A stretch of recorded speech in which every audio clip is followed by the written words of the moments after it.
ಅಪ್ಪೆ ಕಲ್ಲುರುಟಿಗೆ ಎಂತಹ ಶಕ್ತಿ ಇದೆ ಗೊತ್ತೇ?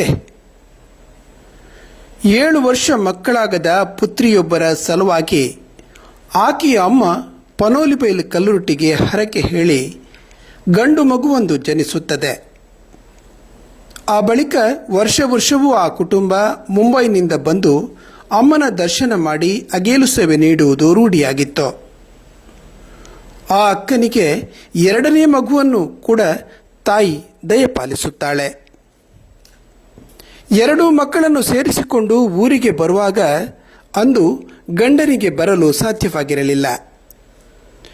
1 ಮಗುವನ್ನು ಆರೈಕೆ ಮಾಡುವ ಹೊತ್ತಿಗೆ ದೊಡ್ಡ ಮಗು ರೈಲಿನ ಬಾಗಿಲ ಬಳಿ ಹೋಗಿದ್ದೇ ಗೊತ್ತಾಗಲಿಲ್ಲ.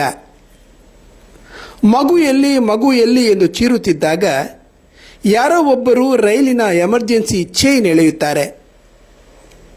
ರೈಲು ನಿಲ್ಲುವಷ್ಟರ ಹೊತ್ತಿಗೆ ರೈಲು ಸುಮಾರು 10 ಕಿಲೋಮೀಟರ್ ಮುಂದೆ ಕ್ರಮಿಸಿರುತ್ತದೆ. ತಾಯಿಯ ರೋದನ ಮುಗಿಲು ಮುಟ್ಟುತ್ತದೆ. ಅಮ್ಮ, ಪನೋಲಿಬೈಲ್ ಕಲ್ಲುರುಟಿ, ನಿನ್ನ ಬಳಿ ಬರುತ್ತಿದ್ದೇನಮ್ಮ.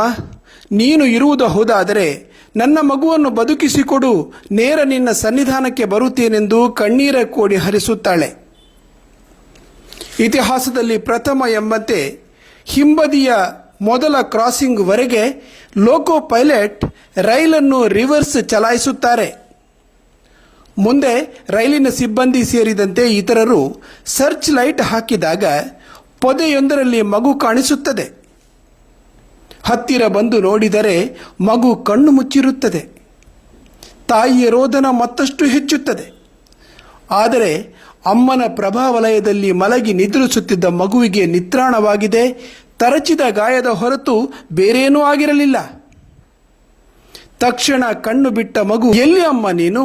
ನನ್ನನ್ನು ಇನ್ನೊಂದು ಅಮ್ಮನ ಮಡಿಲಲ್ಲಿ ಮಲಗಿಸಿ ಹೋಗಿದ್ದಿ ಎಂದಾಗ ಎಲ್ಲರೂ ಅಮ್ಮ ನಿನ್ನ ಪವಾಡವೇ ಎನ್ನುತ್ತಾರೆ.